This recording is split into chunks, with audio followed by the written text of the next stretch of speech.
Hey, Gaj, welcome to the Leaders Lab. Thank you so much, Ken. Good to be here, mate. Yeah, good to meet you for a couple of minutes at least before we hit play, but this is really our first time meeting. And I'd love for my own reasons, but also for the audience to learn a little bit more about you. So, can you tell us kind of where you're from and a little bit about how your career in mindset got going?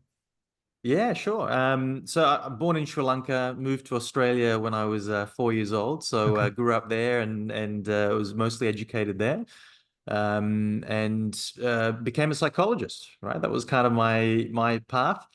And moved to the Middle East in 2008, 3 months before the financial crisis, Ken. Oh, So wow. immaculate timing. But that was such an amazing experience, right? I mean, we all know, I'm sure we're going to talk about this today, but the struggles and how they can help us and support us in our growth. And, that was a phenomenal time, to be here in the Middle East, away from home, and our sort of typical support structures. And set up our business about 11 years ago, here in the Middle East. And then we operate sort of globally through here.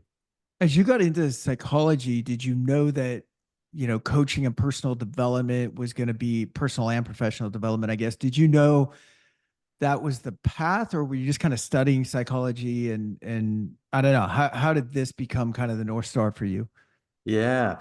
Um, I think I always loved solving problems and I Hmm. loved people. So I knew that I wasn't necessarily going to go into engineering where I was going to solve construction problems, right? That Sure. was more my dad. I could see that that was the kind of thing that he had.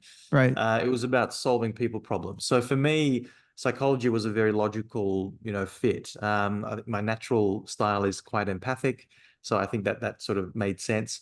Um, I think I was very fortunate that I had a few good professors that sort of guided me in that process.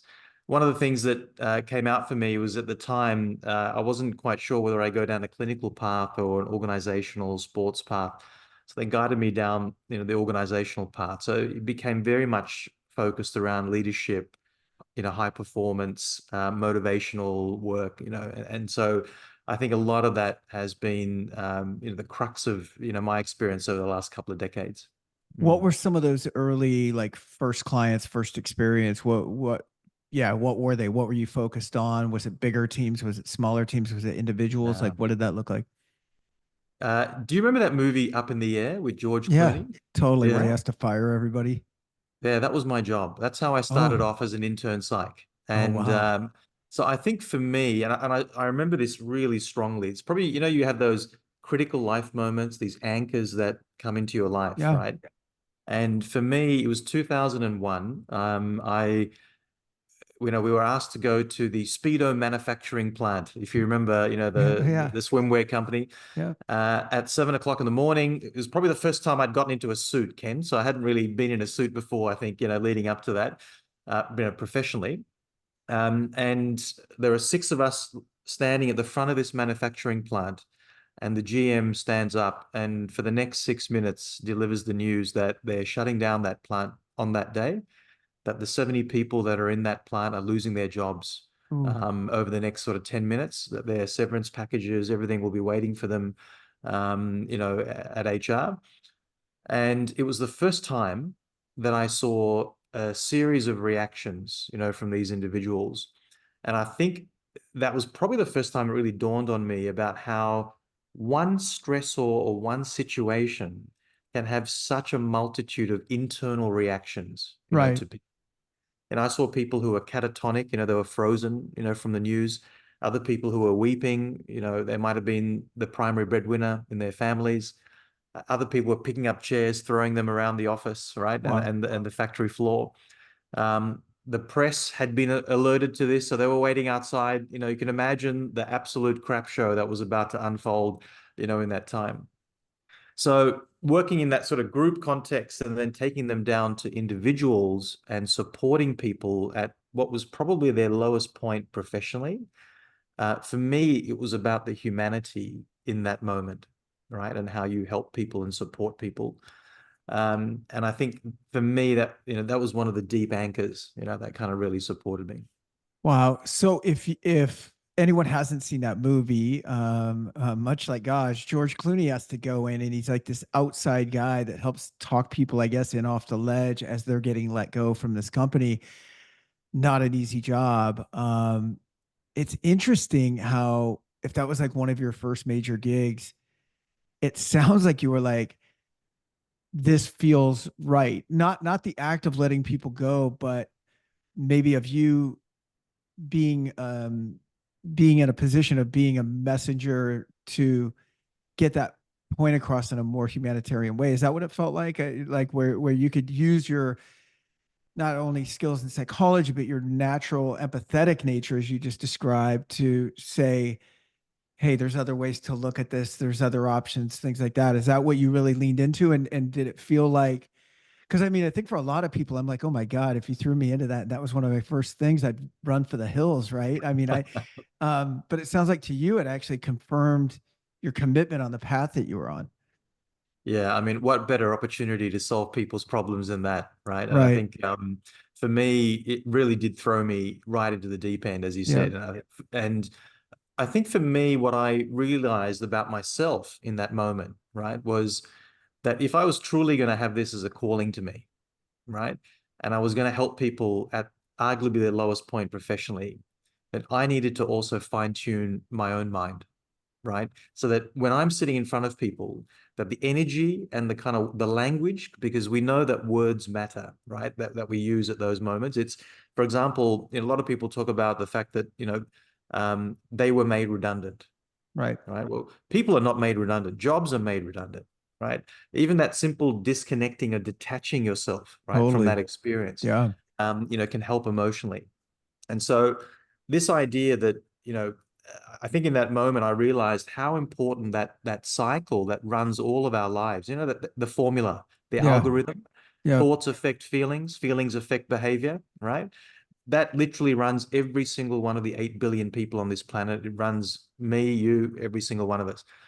And once we learn to master that and we learn to become conscious, right, of that, of course, negative thoughts are going to come into our mind, right?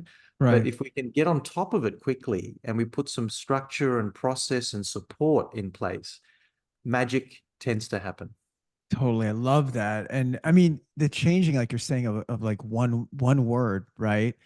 I'm being made redundant. That's going to carry on forever. I was made redundant. I was made, I don't know the technical definition of redundant, but it's sort of like whatever, gone to waste, useless, does not exist anymore, is not. Mm, And what are you telling yourself when you say that, instead of, well, the job was, I'm detached from it, right? No one's getting that job. I'm not getting it because it's redundant, right? yeah. So, yes, I got to find something else to do. Yes, that's a different challenge, but that is such a different mindset from the changing of one word. It's crazy. Yeah, and I think that idea that from these moments, right, we have this opportunity to show our resilience, the ability to bounce back. And I think that is one of the big observations that I'd made at the time when, sort of spending time, quality time with these individuals. The individuals that had that, what we call the probability mindset, every Yeah. problem represents an opportunity. Yeah. They were able to bounce back faster, right? The Oh, of ones who are course. able to commit to things, right? If I say I'm going to get my CV ready by this particular date and they go ahead and do it, right? Or they have this networking plan about how many people they're going to go and talk to, or they're going to go and ask 3 mentors, right, to support them during this process. The ones who did that, they stick to the promises that they made. They had a higher likelihood of not only finding a job that was a better fit for them, Ken, but also the time frame was significantly reduced, right, for them Sure. finding that.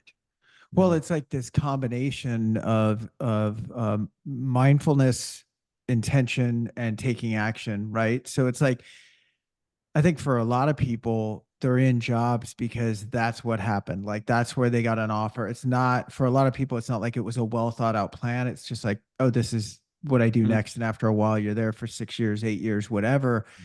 So yeah, with the guidance of someone like yourself, if they can approach it from like, hey, what do I really want? I mean, maybe there's some aspects of this job that I like, but maybe there's some things I really didn't like. Is there a way yeah. to reverse engineer something? But yeah, that all comes from also taking personal action, right? Not waiting for it to come around. So those were some of your early experiences. How long were you not self-employed? So how long were you in kind of the corporate setting before you launched your own firm? So I started when I was 35 years old, set up Compass. So that was 11 years ago. Okay. And so, prior to that, so almost, it's almost halfway through, right? Sort of a Right. decade being employed and a decade, being an employer, if you like. Sure. So I think it's kind of an interesting halfway point in the career. Um, What caused you to want to leave kind of the, I'm assuming, stability of, the corporate job, moving over to being on your own? What were some of the things there? Yeah, I think there was always a fantasy about what it would be like, right? To kind of run your own thing. I don't come from a line of entrepreneurs. I've never had anyone really in my family that I was aware of that set up their own business. And so I think for me, that was a huge gap, right? That I needed to fill in my own head. I hadn't had those kind of role models in my life. And so seeing other people around me, and I got very lucky, Ken, with a few mentors in the businesses that I was in that basically really promoted me to go and do that. They kind of said, look, you kind of hit a limit here Okay. by being employed. You need to start being an employer. It's really And I cool. think, yeah, and it was really sort of interesting way of them communicating, that information and just having that confidence.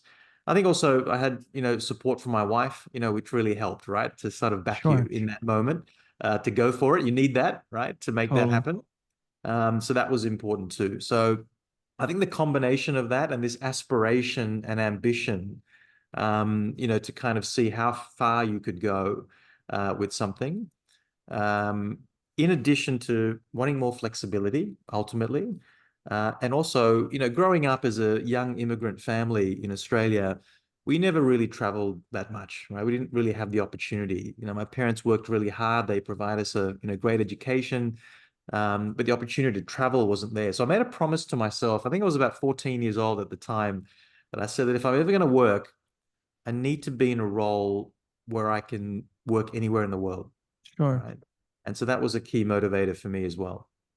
What were some of your visions of the company? So, I'm just want you to go back to like maybe your last few months in the job, and you're thinking about this and you're developing kind of where it's going to go. What was your vision for it then, and how has that played out now, or how is that the same or different now? Yeah. So about a year leading up to actually, getting Compass started, I was talking to the other two co-founders, of the business.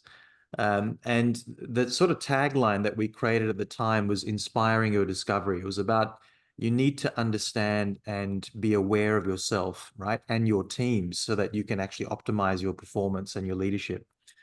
That is the same tagline we have today. Nothing has changed Awesome. Yeah, from that that's cool. metric, right? We've probably changed a little bit of the colors. We've changed a little bit of the logo. But the real essence of why we set up this business, that has not changed. And I think that's been, we were reflecting on it actually a couple of weeks ago, because we've got our sort of anniversary coming up in September. And it's wonderful that, we've kind of kept that alive. Yeah. Yeah, it's really cool to have one direction and see that through. Were the clients that you were looking for at that time the same as they are now? Were you guys always going to be working with teams, working with leadership? And is that, and maybe describe that for me, like what, when you guys are bringing in new business, what is a typical, is it everything from individuals? Is it corporations? Like who works with you guys? Yeah, so we've got three main verticals. So we work with business schools, Okay. in different countries around the world, mostly the executive MBA population, helping around careers and leadership and performance. Then we look at corporate and government institutions, and then we look at sporting teams as well.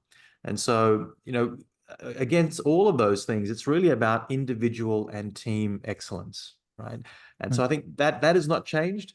I think perhaps, some of the industries that have opened up to us. I do a fair bit of work in the family office space, so dealing with people who've set up, very successful businesses. Perhaps they've been running them for 30, 35 years. They're now ready to pass it on to the next generation. How does that next generation take Mm. on, this new business with their ethos and agenda and culture and values, and also setting that new leadership team up for success.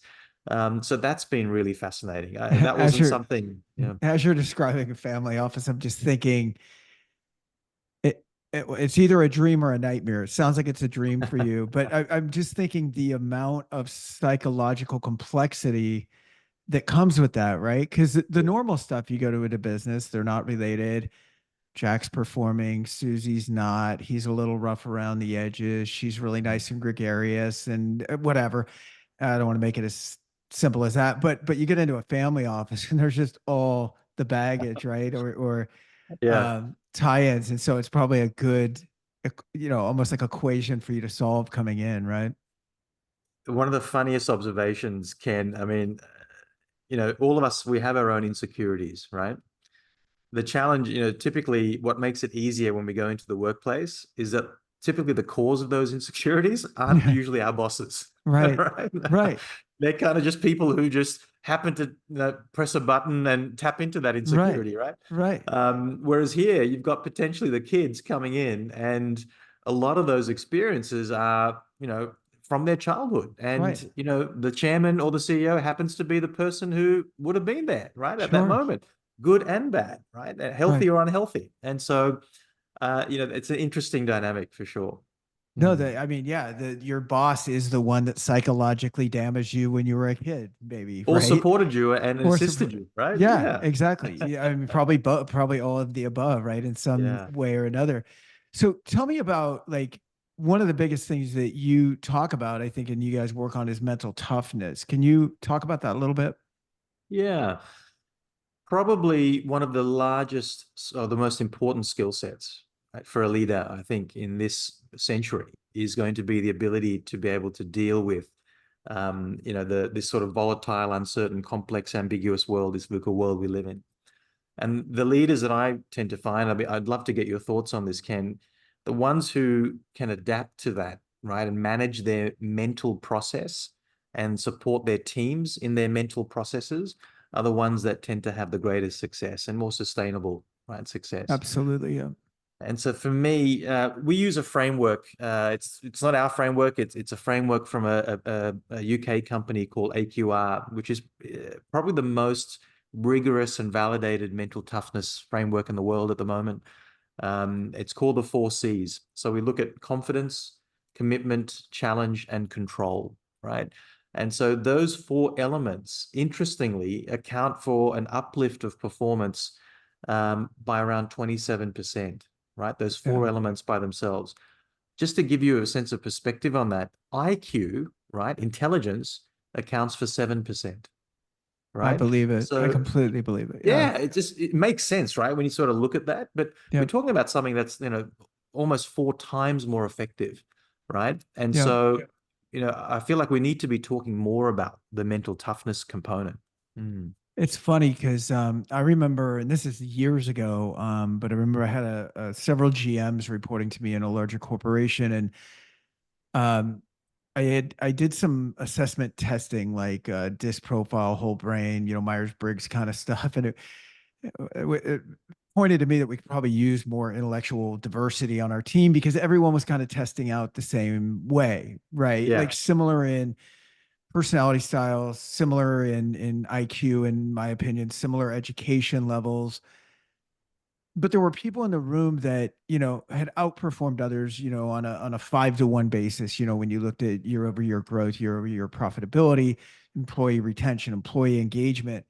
Mm. So why is it, right? Well, how can, equal people, similar intelligence, similar background, similar education, same company, right? I Mm. mean, everything looks the same, and it all really did come back to that. And as you were talking about the 4 Cs, early in my career, I didn't know what this was, but I remember I met a CEO of a really large, like multi-billion-dollar company, and the thing that's always stuck with me with this guy was he is like the nicest, most calm, level, like nothing Mm. rattles this guy. And then Mm. I've realized through my career, and I've met some high level execs that don't emulate that, but the Mm. best ones seem to, right? Like they're just they just handle stuff as it comes, right? There's not. I don't want to say there's a lack of emotion because that means they don't care, but there's a lack of emotional reaction, right? It's sort of like they're very cool, calm, and collected, And now as I've gotten older and I've seen that pattern repeat, I mean, and when you were saying that, it just reminded me of that individual. And um, Mm. hats off to you, Bob Colehep, if you're out there somewhere listening. But yeah, it always impressed me. And I noticed that more and more with the best leaders that I meet right now at every level. They don't have to be a Mm. CEO, that they have that. I don't know if I would have called it mental toughness back in the road, but it is really is mental tough to be feeling something inside, right? And not Yeah. having the mental control, the mental toughness to say, is this really the right approach right now? And after a while, I think it becomes part of their personality because they Mm. just embed it. Would you, am I on the right track there? Yeah. And I guess, we always do things that, I think constantly as humans, we are testing things out, right? There's Yeah. certain behaviors that end up happening that either serve us or are a disservice to us. And so as a result, as we're trying things and doing different things, we're going to stick to the things that are serving us. And so if we've found a way of behaving, and this is where we sometimes see a lot of dysfunctional behavior as well, Right. right? A lot of high performers, you might see this in sales and finance and so forth. They are superstars. They bring a lot of revenue, bring a lot of money into the organization. So a lot of the organizations will reward them, right? Right. By actually saying, hey, this is fantastic. Keep going. This is, you're on a wonderful trajectory. But there isn't necessarily people giving them the feedback, right, Right. on other elements, right, that they need to improve. And so huge blind spots Yeah. end up getting developed, right? Now, unless we create an environment where we're asking, right, other people for that information, or created a sense of safety around us where people can inform us of certain things, um, we just continue, Right. right, doing what we're doing. Right. And so it's kind of interesting. Sometimes, part of my role is to go into an organization and have that uncomfortable conversation with somebody who's perhaps never been told that they're a narcissistic leader, right? Because their performance is good. Right. I Yeah. mean, so what? Yeah. Nobody wants to rock the boat. Yeah. Yeah. Absolutely. I hear Mm. you. And even thinking to my own like leadership journey, I would say I wouldn't have classified it this way at the time, but young leader in my 20s, maybe early 30s, I would get emotional. Mm. I wasn't trying to lead through fear, but I certainly wasn't trying to Mm. stop that either. Do you know what I Mm. mean? So I could be seen as very intense, very driven, Mm. and that will work for a period of time. Do you know what I Yeah. mean? I think Yeah. that's where people get messed up is like maybe you're that hard charging financial sales guy, you're making tons of money, you're getting rewarded. All of the feedback that you're getting says you're on the right track. Then you become a leader, you do more of it, you whip some sales reps into doing the same thing you were doing. Yeah. Some make it, some fall off, and that will work for a while, right? It'll work to a certain point. It won't be long term and it won't be very fulfilling. So I almost think it's like an evolution, right? I don't know very many people in their first leadership assignment that sort of get the Mm. zenness that we're talking about of the four C's, right? Yeah. But hopefully you evolve to it. Mm. I think this idea also, this is just an observation that I had, which is that the brain and the mind are two different things, right? And Right. so the brain is there to help us survive, Yeah. and the mind is there to help us thrive. And I think the best leaders understand or have awareness of when they start going into that sort of fight, flight, freeze, fawn, kind of process, right? Where they're in survival mode, something has triggered them, and they get into this state and they're aware, they become aware of it. So then they can do something about it, right? Right. But if we stay in that survival mode, that fear, that anxiety, those Yeah. things that drive us, right? It becomes unhealthy, not just for us, but for everyone around us. And Right.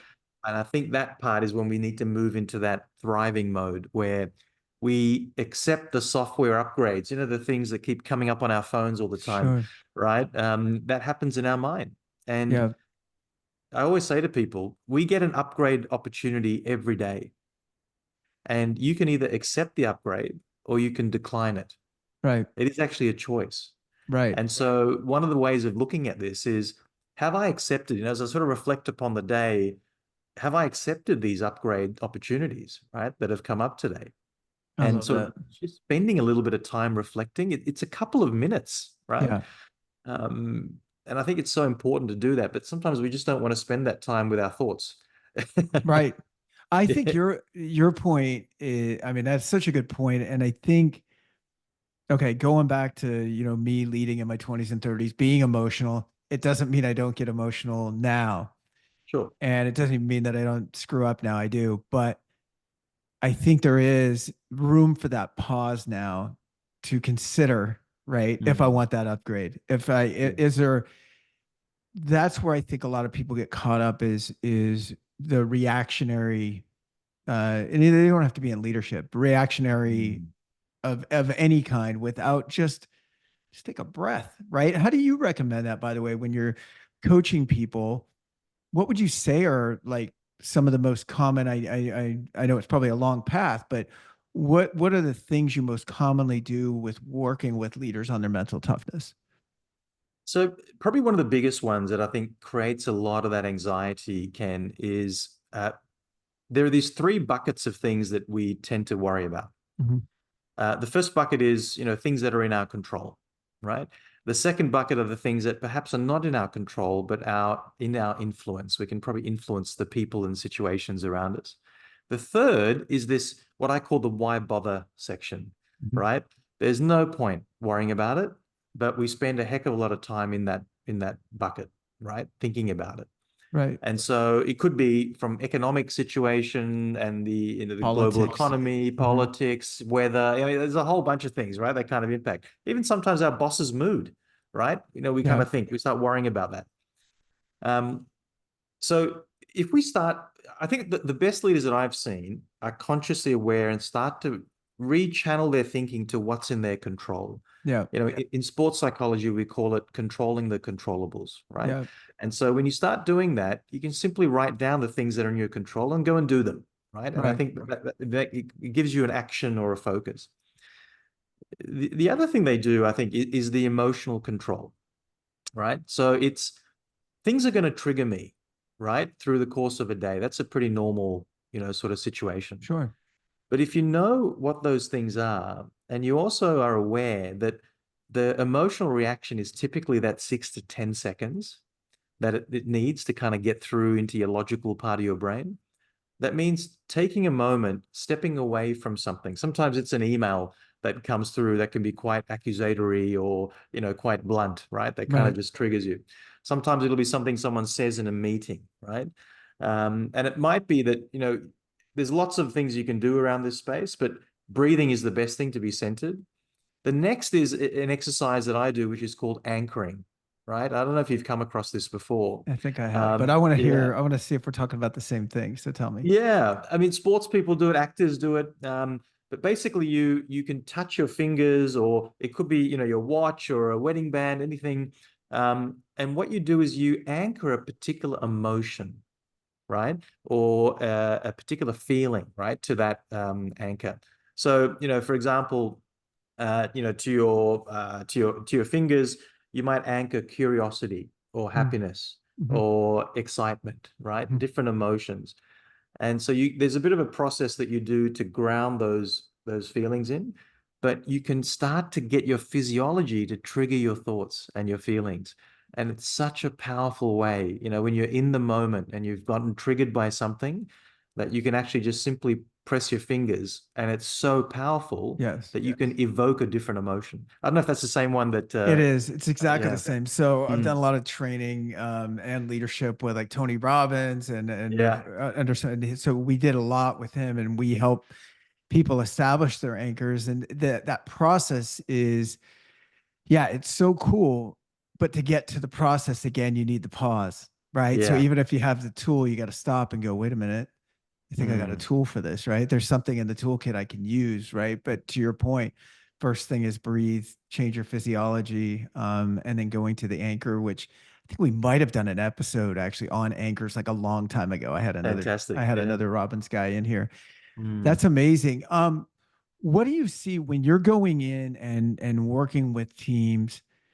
Is there, I'm sure it might be different, like you said, for like a family office versus like a corporate one, but what are you guys coming, or even sports, however you want to address this, but when people reach out to you, is is the request, now what you find out might be totally different than what they asked for on the phone, right? What the Yeah. end result is or what the end issue is, but when they call you, what do they interpret their problem to be normally? Is it like we've got a dysfunctional team? Like what do you hear when they call? Yeah. So typically it's around the idea, when we're working in a team environment, team is perhaps not trusting each other, right?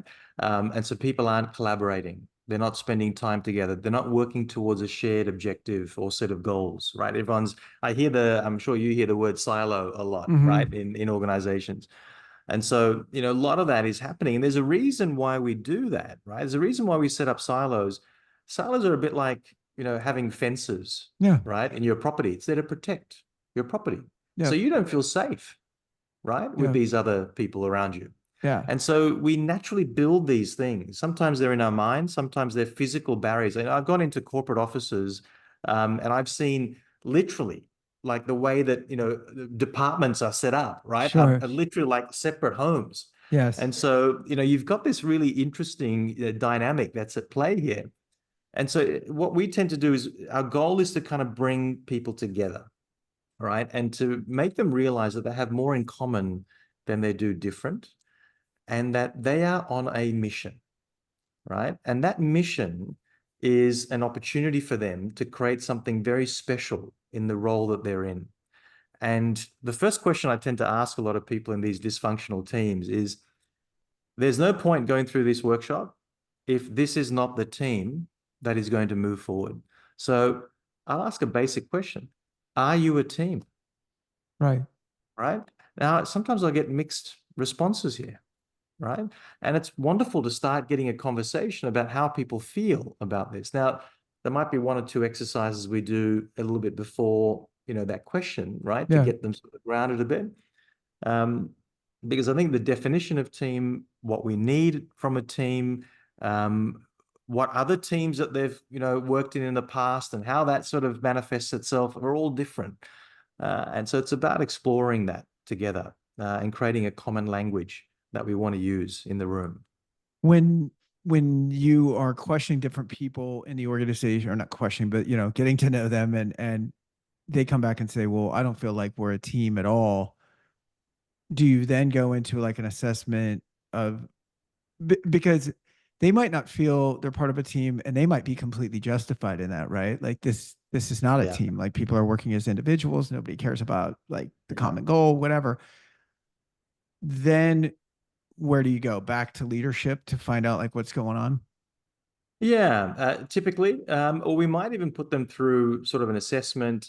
Sometimes we'll even look at, a really robust framework like, Patrick Lencioni's Five Functions of a High Performing Team. It's a Mm-hmm. wonderful framework that looks at trust, conflict, commitment, accountability, and results, right? These are the sort of five pillars that he found and his team found were critical for any high performing team. And so trust, there's this wonderful trust formula, that exists, which I think was Charles Green in the Trusted Advisor, Greenfield, in the Trusted Advisor in 2000 came up with, which was that trust is equal to reliability plus credibility plus intimacy, right?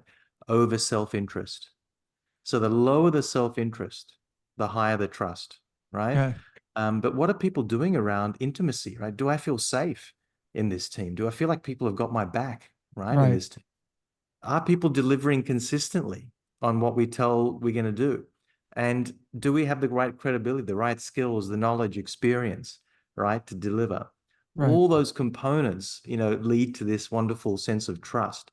So sometimes we can break it down through that. And when we ask some of these questions, we tend to find some gaps, right, in Right. those areas. Mm. I think whenever someone's answering that way, yeah, it does come down to trust, and it's the other stuff you can work on, but if trust isn't there, nothing moves forward, right? I mean, it's like you could Yeah. have the best tools, the best everything else, and it's sort of like if someone genuinely doesn't feel like you have their best interest at heart, if they don't feel like they're like on the right team, that they're rowing in the same direction, then yeah, nothing's going to move forward. Um, that's amazing. Tell me just a little bit. I'd love to touch on the sports side and Mm. what's different there, or is it really different terminology, but people are people? Like what's different? Yeah, I think probably one of the biggest things from the team perspective is that you've got these individuals. I think there's a lot of similarity with corporate. So if you imagine you've got corporate athletes and then you've got sports athletes, right? Sure.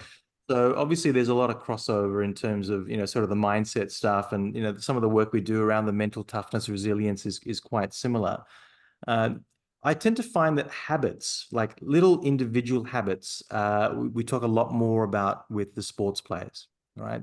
And so, a lot of them will go back to themselves on certain routines and techniques, particularly if it's like tennis or golf, in particular, you'll have certain kind of in between each point, in between each of the, the holes, you'll have certain ways of sort of managing yourself, that are really important. But I think in the most part, you know, the motivational theories, the aspects of those things are very similar. Right. In fact, it was one of my professors in psychology who told me, look, get into organizational first, do that for about 15 years, and then you'll start to be able to get more credibility in the sports psychology space. And Sure. that's kind of what happened. And it was interesting that, you can start to apply not just that with the players, but also the teams, right? Right. And the corporate infrastructure that is responsible for the sports players, which is interesting. In sports, what's so interesting is when someone's got a true passion, right? Like I don't know, famous athlete, Michael Jordan, Tiger Woods, whoever. Mm. You'll hear these stories of them, Kobe Bryant, tons of stories about the way that he prepared, right, and the way that he practiced and how he showed up, and Jordan just shooting over and over and over, like thousands of shots when no Yeah. one's looking, just so that the one when everyone's looking will go in. And I'm thinking, like, what if you were a sales rep and did that? Do you know what I mean? What if you, I Yeah. mean, instead of going like, what's the minimum that I need to do this week, right? Yeah. I need 36 calls. Okay. And he's doing all of these just so when it matters, he'll hit the shot. You know what I mean? And so, Mm. yeah, I would think the thing that corporate can take, I mean, it's hard to make sales in a corporate thing as sexy as playing for the Chicago Bulls, but to the degree that you can, right? To the degree I'm guessing in corporate leadership that you can paint the picture of all of this means something, right? All of, whether it's Mm. impacting your customers, whether it's making more money, whether it's getting promoted, whether it's helping us achieve our mission, or all of the above. That's what an athlete, I think, normally has, is like they're playing for something beyond themselves normally, right? Mm. Normally. Um, Yeah. Yeah, and I think you hit upon something really important there, right? And for me, so when we think about a goal, right, an end result, there is naturally a lot of stress and anxiety that is related to that the fear of not achieving that, and what could potentially happen. If we were to take that same energy and to invest it into the process, right. so instead of falling in love with the outcome, that you fall in love with the process. That is what truly elite athletes worked out. So, you hear Kobe Bryant talking about that, right? He'd get up at 3 o'clock in the morning and be at the gym, and Yeah. then he'd be shooting hoops, and then go to the gym, do some physical work, and then go back to the court, right? And kind of be Right. shooting hoops. Jordan used to do the same thing. Tiger Woods, the same thing. Um, Tennis players, Alcaraz, same thing, right? You name it. There is a consistent formula. It is not rocket science. It has literally existed probably since humankind has existed, right? Sure. It's just how badly do you want it, Exactly. right? And if sometimes we haven't connected it to something bigger than us, like you said, your vision or your mission, right? Right. I think that is where a lot of people have this disconnect. And that is what I call the intentional deficit disorder, right? Rather than attentional deficit Mm. disorder. Right. If you can go through your life having accidental careers, right? But if you want to have an intentional one, and you want to have intentional outcomes, you got to plan for it. You got to Yeah. put that effort in. It's got to be Yeah. structured and disciplined. And I think that is the missing part for me when it comes to high performance. I love that. I would even say, to the people out there that are maybe in the wrong job, maybe they're hearing this and they're like, yeah, but I'm not super motivated about the company I work for, the work that I'm doing or whatever. I would say, okay, if that's unsolvable where you are, let's just say they're right. Sometimes it's us, but let's just say in this scenario, they're right. Yeah. Okay, start planning for your escape, right? But in the meantime, do everything you can to make it awesome. Right. I mean, Mm. we brought up Tony Robbins, so I'll use a quote that he had. He meant this around personal relationships, but I use it in business as well. Every time someone comes to him in one of our seminars and says, God, I need your help, thinking about getting a divorce. I've been married for 22 years. The love is gone. The kids are out of the house, whatever. Right. And he'll say, okay, I get it. And sometimes that happens. People split up. How are you showing up in the marriage right now? Right. And you usually Mm. find out that no matter how it started, when they get to that point, at best, it's about horse trading. Like, I'll do this if you do this. That's at best. At Mm. worst, it's they can't stand each other. Right. Mm. But it's like when you start a relationship, and hopefully employer employee relationships are normally like this too. You're promised the world and you're trying to deliver the world, right? We want you to come on board. We're going to give you the Mm. best onboarding process. We're going to be great. And then later, well, you're here. So we don't have to pay Yeah. that much attention. And I think marriages go the same way, right? So his advice was treat the relationship you're in the last 90 days the way you did in the first 90 days, because in the first 90 days all you cared about was filling the other person's expectations, and in the Mm. last 90 days all most people care about is that their expectations aren't getting met, right? Or Yeah. I shouldn't say expectations, needs, right? Fill the other person's needs. Mm. And I would say the same thing at work. So even if I was thinking of a career move, I'd be like, well, if I'm going to go out, let's go out feeling good about my own efforts, right? Feeling good about, let me go in and do everything I can to make this as awesome as possible. Mm. And even if I don't think it's going to work, why not end that way and then transition to something on a high note, you know? Mm. Mm. Yeah, I think absolutely. And I think you've got to give it your all, but I think Yeah, you've also got to look at, does this, what I'm doing now, align I to agree. my values Yeah, and motivators, right? yeah, And sometimes, we do go down this wasted effort path. And I think yeah, a lot of it is due to fear, yeah, right? That, a lot of people have got responsibilities. We've got kids and mortgages and various other things that we're responsible for. But again, it comes down to that intention, right? Being yes, intentional. yes, And so I think putting a plan together, right, and yes. having a strategy. I always tell people every 6 months in your career, even if you're happy or unhappy, you should be talking to recruiters. You should be networking. You should be Good for getting a you. I'm a sense. Yeah. recruiter, so I like that. Yeah. Yeah. Checks in the mail. And I think it is so important to get a sense of what your professional worth is, right, on Yeah, a regular basis, right?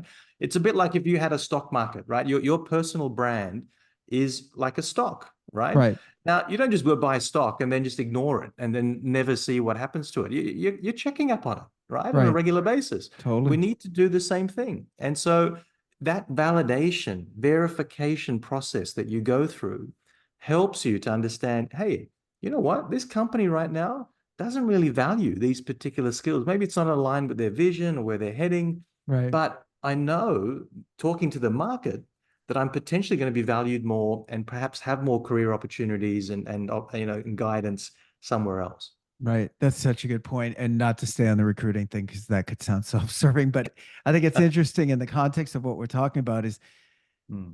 guess what? One of the most common responses we get when we're reaching out to people, Mm. when they don't want to talk, you could probably take some guesses at it, but so we reach out, we say, hey, we've Yeah. got a great opportunity. We'd love to speak with you. And they say, what do you think? Um, I'm happy right now. Happy Yeah. would be a stretch. It's usually I'm good. I'm good. Yeah. I'm not really looking. I'm not really Yeah. look. We get that a lot. I'm not really in the market right now. You know what I mean? And Mm. it's like, Mm. yeah, we know you're not. Like, that's That's why why we're we're calling reaching you. out to exactly. You didn't call us. We called you, right? But and my response will usually be something like around what we talked about, which is, oh no, of course you're not on the market. do you ever take even a few minutes to evaluate where you're at in your career, where you're Mm, going in the future? Does it align with you? What's the work-life balance? You know, all of those things. Have you like assessed that? And I actually created an assessment for it that I'll send them that takes fantastic. them like 3 minutes, right? So it's sort of like, Mm, I mean, if you're fulfilled and happy and you feel it's going to continue that way, you're going to continue to grow. I'm just going to high five you. Awesome. Like, mm, how can I improve upon that? Right. But for most people, again, it's autopilot. They're not really taking that moment to assess where they're at, you know? mm. I think it's wonderful that, I mean, that you've got that assessment together, something objective, right, that helps them to kind of Yeah. evaluate. Well, it probably is going to point him towards a phone call with me, so it's not completely objective, but, but, but you know what I'm saying? Like Yeah. no, they're just fair questions. You know, Yeah. I feel aligned to the company's vision about blah blah blah. You know, sliding scale. I feel like I'm getting stretched to get new opportunities. Sliding scale. I feel like I'm Mm, compensated and appreciated for my efforts. Right? Questions like mm. that, and we should all be asking ourselves those questions all the time. I think you know. Yeah. And we don't know what questions to ask, right? I think natural human tendency, Ken, that I find is that humans, we are terrible at being objective about ourselves, God, that's a good point. Yeah. right? And so as a result of that, sometimes we need to go outside of ourselves, right, to Yeah. help. And so, the better that we are introspecting and thinking about things, the better that we can help the external world. I think it was this French philosopher, Pascal, who said in the 19th century, he had this fantastic quote: most of the world's problems are caused because we don't want to sit alone with our thoughts. Oh man, that's powerful. Yeah, I was like, I think he said all of the world's problems. So I've kind of dimmed it down a little bit, like most of the problems. But I think there's a lot of truth to that. And so sometimes we don't want to reflect on Right. those things. The fact that I may be unhappy, because if I start thinking about how unhappy I am in this job, and I know I've got to make these mortgage payments and I've got to get my kids through school and I've got to do all these Fear other is things. coming in. Yeah. Yeah. Absolutely. So, you know what's easier? I'm just going to park that for the next Yeah. few years. I'm just going to do what I need to do. I may not be happy, Right. right, doing what I'm doing, but life is short, Yeah. right?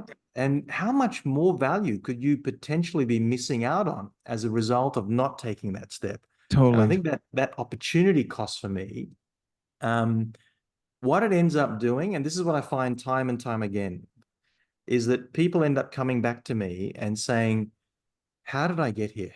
Right. Right? Can you help me? Right? Because I don't know how I got here. And that Right. is an indication to me that it's been an accidental career. You've been good at something, you've been tapped on the shoulder, you've found a job, your boss has moved, so they've kind of taken you on board. It's just happened, right? Without you being intentional about it, right? Yeah. You must see it And all the time. Mm, yeah, well, and it's almost because each little incremental step made sense at the time mm, because it was just like the next thing kind of makes sense. They're going to pay me more money. Okay. I mean, I don't love it, but it's fine. mm. And I'll do it. And then it just stacks, right? And all of a sudden, 20 years has gone by and maybe you're making okay money or whatever, but you're completely unfulfilled in what you're doing. And going back Mm. to what you were just saying, tell me that quote again about most of the world's problems are created. Yeah. So I think Pascal actually said all of the world's problems are due to the fact that we can't sit alone in a room with our thoughts. Right. And what that reminded me of is when you Yeah. started earlier about, you know, we've got these three buckets. We've got the things we can control, the things we can have Mm. influence over, and then the things we have no control over. And I think that inability of us to sit around with our own thoughts is what leads us to that third bucket of things Yeah. we have no control over. So what I'll do is I'll sound like I have a mission because I'll beat my Mm. chest for the Republicans, the Democrats, whatever. It doesn't matter. Mm. It's not even your thing. I mean, yes, we Yeah. should all be involved in our and vote and Mm. do all that. I'm not saying that, but the Mm. outrage, you know, I mean, I was talking to someone yesterday. So you guys might hear this twice, but I think it's just funny. It's a friend of mine. He's a very good, he's got a very good head. I mean, I just like the way he thinks and he's in the personal development space. And he had a friend, this is at the midterm elections here in New York a couple of years ago. And the politics of this don't even matter. It doesn't matter if it's right or left or any. I don't even know which one he is, and again, it has no bearing. But his friend was saying you should be outraged by what's going on, and you know, And my friend is, again, he's one of those guys who pauses before he says things, right? I Yeah, mean, he's just very, he goes, I choose not to. And he goes, yeah, choose not to no. what? He goes, be outraged. Mm. That's an emotion I do not care to engage with Yeah, right to now. engage with, yeah. Yeah. And it And I'm go, like, it's, yeah, like, sorry. but there is like, the bumper stickers that say like, if you're not outraged, you're not paying attention, right? It's almost like Mm. we're guilted into being pissed off or something over things that we have no control over. But to me, again, it's just a natural place to go Yeah. when we don't want to sit and deal with the things we need to deal with ourselves, you know?